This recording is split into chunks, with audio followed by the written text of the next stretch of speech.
So I'm all caught up. Finished season 3 All right. literally like an hour and a half ago. Okay. And I don't know what to say. It's I think part of the problem, in all honesty, right? Because don't they release it weekly, right? When it's live, like they don't release Yes. time, Yes, right? correct. Like Disney Plus does. Okay. And I think trying to consume it all at once was too much because there are so many weird little subplots going on that once you think they're resolved, it's like, nope. The guy with the portals, what's his name? The big brain guy. He's got a weird name I'll never remember. Just when you thought Mark had killed him, no, he found a universe that could rebuild him, and he came back with a bunch of marks. And that really bugged me because that was episode 7. So there's 8 episodes per season. That was episode 7, and they could have done some really cool things with these alternate marks storyline wise, but it was one episode and basically they were all evil and that was it. There was no plot to it at all in that aspect, and I felt like that was a missed opportunity. And I feel like, and here's part of the issue, I think too, it's when you're adapting, trying to stay true to a comic and adapting it to a TV show, and there probably was more drawn out stuff in the comics. So with that, but no, in the show it's one episode. Here are all these marks destroying the world, and then boom, it's done by the end of the episode. And it's like, really? And if they don't, here's Frosty saying, "Good evening, Vegemites." And hello to Gassan too. He's in the middle of his religious holidays, so he will be in and out, he said. Understood. So that's one of the things I find frustrating with the show. And I feel, and here's the thing, right? They have all these little subplots that feel like they don't ever resolve. They do like quick little stories with them, and then they seem to disappear. And then, like, we take time out of episodes to, like, I think it was episode 3. There was the 2 villains, and they did a whole montage thing. It was almost half the episode with no talking of these 2 gay villains that were falling in love while they were committing crimes. And then there's a whole montage in episode 6, I think it was, of this season, of Eve and Mark falling in love, like them dating and them showing them like floating around. And it's just like, you're going to not flesh out stories that are interesting, and you're going to stop for this CW crap of honest. You know what? Okay, I'll give Kassan this. He's saying, sounds like I want more Invincible. I think number 1, the seasons probably should be longer. And 2, right, either resolve these little subplots or stop them, or just don't have some. But they keep adding them. Now we've got the alien invasion coming. We've got some kind of demon at the end of episode 8 coming. That. What else? Oh, and of course, what's the guy's name? The big guy that he fights in the 8th episode. Conquest. He has this the whole episode is just them fighting. You find out Eve is more powerful than you realize, but she's got these things restricting her power in her. So does that make her... See, that's what I was wondering. So she, quote unquote, dies, but then comes back, right? So I'm like, oh, she's Phoenix. But then...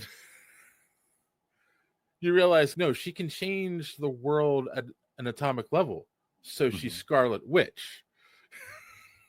It's basically that level character. Scarlet Witch, Phoenix, yeah. Crossed with a Green Lantern. In a sense. Absolutely. Yeah. That's because that's the way they decided to animate her powers, but yeah. Yeah. And then, again, it's also one of those things is... Ooh, that's a good one. Sorry, I'm going to bring that up. Since I reacted to it. Yeah. Eve is like Molecule Man, yeah. Yep. Good comment there, Frosty. Absolutely. And Frosty also says, and I'm sorry, I'm going to jump in here, Dave, it is a lot going on. And he's right. And you're right. There is a lot going on, but the series is far from over. So yeah, they're going to introduce this because what's the main storyline here? The impending Viltrumite invasion of Earth. But yeah, they've got the subplot between Eve and Mark. But again, that's nowhere near being done. And then yeah, you've got these technicians, I think is their actual name. Yeah, the That technician. go from serving the weird brain guy to, okay, we'll fucking put you back together, but guess what? You do what the fuck we want now. And he agreed to that. And then the demon thing, which I still don't like. I must have not remembered something because I'm like, what the fuck is this all about? But you're right. It's got this demon thing that's maybe could punk the Viltrumites. But the series is far from over. And so I think that this series is not afraid to say, hey, we're going to drop this in here and you're going to need to remember it because we're going to come back to it later. But we just want to drop this in here because I never read the comics. I'm assuming that it's following the comics and the comics dropped that to foreshadow in there for you. Like that one episode was a whole, they call it the Viltrumite War or whatever. Yeah. With all the marks attacking. It does have an interesting pace.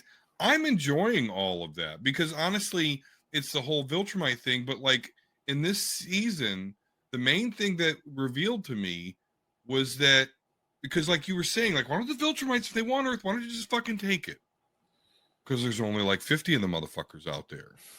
So now we're like, oh, we actually have two sides here that can fight this war. Well, and that's the thing too, right? We talked about this last time. They have hinted at there are creatures, there are people that are strong as them that could fight them. And they definitely showed that in this season too. There was the beast guy, I don't remember his name, the Battle Beast. Like he's almost as strong as them. Obviously, Alan, the alien, can go toe to toe with them now. You got Mark, and it's okay. And if there's only 50 of them, then yeah, that gives them a fighting chance. But again, it's drips and drabs. So it's like that's the overarching storyline that just doesn't seem to die. And then there's like weird things in the show too, like that kind of bugged me. Conquest shows up, he's fighting them, and right near the end of the fight, he whispers in Mark's ear like, "I'm lonely. I'm so good at my job that no one wants to talk to me. They're all afraid of me." Like, why are you trying to throw a line in to make this character sympathetic right near the end of the fight? I don't care. I just saw him like try to kill everyone and destroy the world. No one cares about his one line at this point. It doesn't work. If you saw him hesitate, I don't think they're trying to make him sympathetic. I don't think that was the purpose of that. That's what it felt like, and it was just like, this is dumb. It doesn't work for me. It just felt like a dumb line. Like it was just, I don't know. It's out of nowhere, but that character is like, because the thing with Viltrumites, and I don't know if this has been explained properly in the show, but I just happen to know that with Viltrumites, the older they get, the stronger and like more maniacal they get, and like Conquest is like the oldest one. So he's just super arrogant and just loves putting people through misery. I don't want to give that character any sympathy either. Absolutely fucking not. In fact, I think Mark is fucking dumb for not like making sure that he was dead. Yeah, I think that's another problem too, right? Because or at least would stay dead. I said one of my issues with Mark is he doesn't seem to learn. He keeps making but he's a kid still. He keeps making the same mistakes over and over again. And then two, that like Cecil doesn't seem to learn either. Why the hell? I don't care. I don't care if you think it's going to help or not. You don't keep Conquest alive. That was so that stupid. Is dumb. That is a character stupid. But people do that in fiction. They do. Don't open that door. Don't go down the hallway. I mean, it's the whole like classic argument of comic books are the second act. So like the stories, if the story resolved, then the hero would be done and that would be it. There would be no more story. I get that, but some of the threads can resolve. You don't have to keep them all going over and over again. And then the other thing I wanted to point out in episode 7 is if I hadn't seen Gambit do it much better in X-Men 97, Yeah. Rex Explode's death would have been a little more impactful, but come Yeah. on, we just saw this already. Yeah, I totally agree with that. But to be completely honest, the Invincible, and I'm not saying I know the comic, and if he did this in the comics, so I guess I'm assuming he did that in the comics. I would That assume does so, yeah. predate X-Men 97. But outside of that, you're absolutely, that's exactly what I thought in my head. Really, we're going to do the whole Gambit. Because I don't mind the character parody. I don't mind that Rex Splode is this universe's Gambit or whatever. I don't care about that at all. I seem to be enjoying it.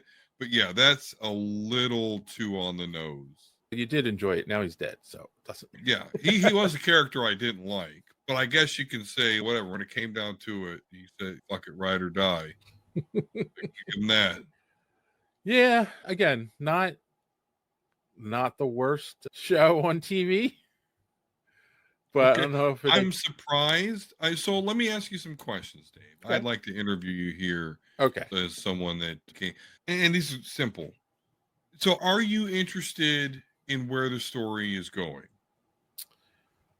I would have to defer to my lawyer for that. No, I'm interested in Alan's story. And Okay. And if he's successful. And I'm interested in Eve's story. That's it. Yeah.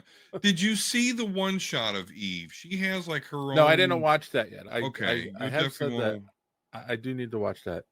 Especially talking junk about Invincible. JD Oliva joins the chat, ladies and gentlemen, on Facebook. Dave is streaming from the Seventh Circle of Hell. Yeah. See, JD, you've missed a lot because Don is blue, then I chose to be red. So it's red and blue. We're counterparts. It's red versus blue. Red versus blue, exactly. Red always wins. You're welcome to join us, JD. We're gonna be talking Doomsday in a minute. But yeah, no shit, man. Hop on for real. Okay, I'm surprised that you're not enjoying it. I wouldn't. Yeah, no. Are you enjoying it? Right. No, let me not skip. I went ahead. I wouldn't say. I wouldn't say I. Hate is a strong word, so I wouldn't sit there and say I hate it. I don't think it's the best, and I do think that's part of the argument too. Is, and we've been through this before, and JD can even attest to this, where everyone builds something up. Oh, you gotta watch. It's so great. Yeah. And then when you finally watch it and it's not like blowing your mind, you're like, why is everyone so hype about this? So that's the thing. And like, again, I see flaws in the show from the aspect of, we talked about the whole sympathy for the devil thing. Sorry. You know what, JD? It's easy from the cheap seats. If I'm going to react to comments, I should at least bring them up. JD says that I can attest to Dave hating everything. What I was going to say was, so there's definite flaws in it, but not so bad that obviously I won't watch it anymore. Yeah. Obviously, I've got to see what happens with this demon in season 4. I got to see what happens. Threatened to eat the messenger. I'm going to eat you. Why'd you come down here? From the first season. Was it? Maybe I didn't remember. See, you have he didn't have his trench coat and hat on.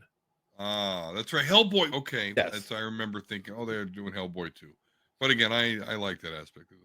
Yeah. So yeah, that was the same character. Yeah, but the guy who said he was going to eat him was a new character. Yeah. Yeah. So I will definitely watch the next season. I don't hate it, but it's not X-Men 97. It's not. I'm trying to think of another cartoon that I really loved. It's not Spider-Man and His Amazing Friends, even though I never went back and watched it again, so I can't tell you. No? Okay. Don't do that. I'll let it live in my memory as like one of the best cartoons ever. Okay. Mm-hmm. Okay. All right. So yeah, I think okay. If I was going to rate, I'll just rate season 3 too, right? Let's do that. Yep. Honestly, I would give it probably 8 out of 10. Okay. Yeah. Okay. Again, I think terrible, that's reasonable. But I want to see some resolution to these storylines. Yeah. I think you will.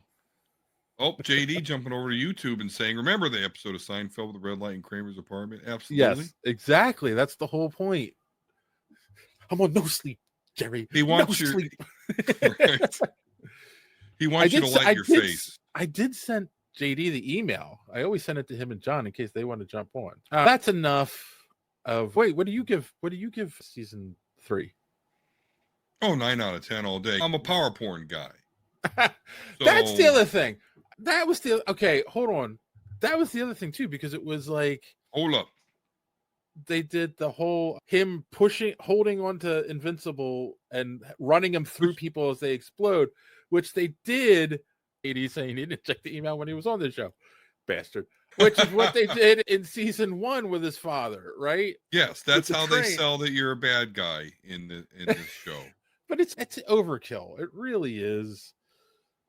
But sometimes you need that, Dave. Like in this Star Wars campaign that I'm running, I guess we're going on a tangent here. I'm sorry, but like I'm really trying to sell to the party that like the Yuuzhan Vong are bad, and you should. And so I don't know. They kind of didn't care about them, and so I literally had them throw another planet at another one and destroy it. You know what I'm saying? Got your attention now. So sometimes you got to do that. But don't get me wrong. I don't like the gore. That's actually something I could really do without, and I wish they wouldn't sell it as much in the show, but I take it along with everything else. But that's not my favorite part of the thing either. If we could not just have all, like you said, the mass killing of humans to prove a point, that would be great. Yes. Maybe I want to look like Beelzebub. So, all right. Yeah, that's our take on Invincible.